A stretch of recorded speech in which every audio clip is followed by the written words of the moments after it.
This time we are going to study another noun grammar. This is very important, as well as noun 있는 이해유예요.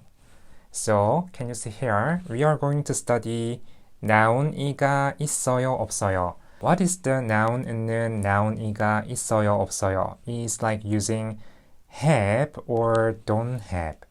So, 있어요, have, or 없어요, don't have. In English, to talk about whether you own something, if you have it, you say 있어요. And if you don't have it, you say 없어요. Example, you can make a sentence, 저는 돈이 있어요. 돈 is the money, so 저는, 은은 always indicates subject. So 저는, 돈 is money, 돈 has ending consonant, so you add 돈이 있어요. I have money. 저는 돈이 있어요. So, if you want to make this grammar into a question, just put a question mark at the end of the sentence and raise your voice at the end. That's how you turn it into the question. Same as noun 있는 이에요, 예요 question, right? So, you can make a sentence, 선생님은 돈이 있어요. So, 선생님은, 선생님 is the subject, and 돈이 있어요. Teacher, do you have money? 선생님은 돈이 있어요. And there is one grammar point. In Korean, particles are typically used one at a time with each noun, but many students make mistakes like this. Example, 저는 볼펜이가 있어요. 볼펜, pen has ending consonant, so 볼펜이 있어요. We're supposed to say 볼펜이 있어요, but a lot of students make a mistake like 저는 볼펜이가 있어요. 저는 볼펜이가 있어요. Sounds weird. So, particle use one at a time. Please remember. And there is another grammar point. If you want to say that you have a lot of something, you can use the adverb 많이. So, 많이 means, adverb means a lot. So, you can make a sentence. 저는 돈이 있어요. I have money, right? 저는 돈이 많이 있어요. I have a lot of money.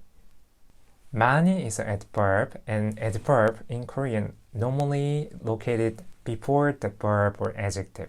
So, can you see here? 많이 is located before adjective or verb. So, 저는 돈이 많이 있어요. If you say 많이 the first time, like 저는 많이 돈이 있어요, sounds weird because adverb located before verb or adjective sounds better. It's about nuance. So far, we have studied the noun grammar. noun이가 있어요, 없어요. I told you this is very important.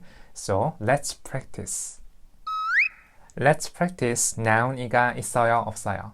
Can you see here? First sentence. 저는 한국 친구가 있어요. 저는 I, the subject. 저는 한국 친구가 있어요. 한국 친구 is the Korean friend. So, 구 has no ending consonant. So, 한국 친구가 있어요. I have Korean friends. Second sentence. 저는 복권이 있어요. 복권 means the lottery. So, I have lottery. 저는 복권이 있어요. So, 권 has ending consonant. So, you can say 복권이 있어요.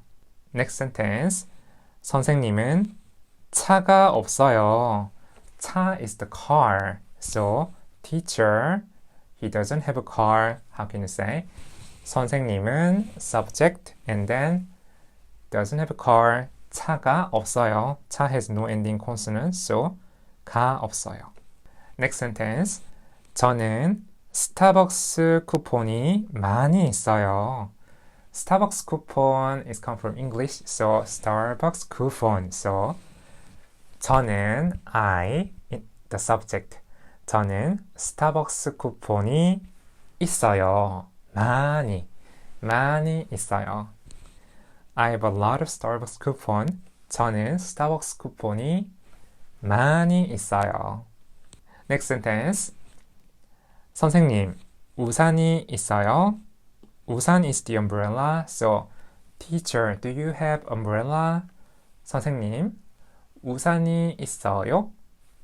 And then 선생님 said, 아니요, no, 아니요. 저는 우산이 없어요. I don't have umbrella. 우산, 산 is ending consonant, so 우산이 없어요. So, how do you think about noun은 noun이가 있어요 or noun이가 없어요? noun이가 있어요, 없어요? Often used in daily conversation, so please remember 있어요, 없어요, always use 이가 together, okay? So please remember and practice and review. We will see you in the next lesson. Have a nice day. 안녕히 계세요.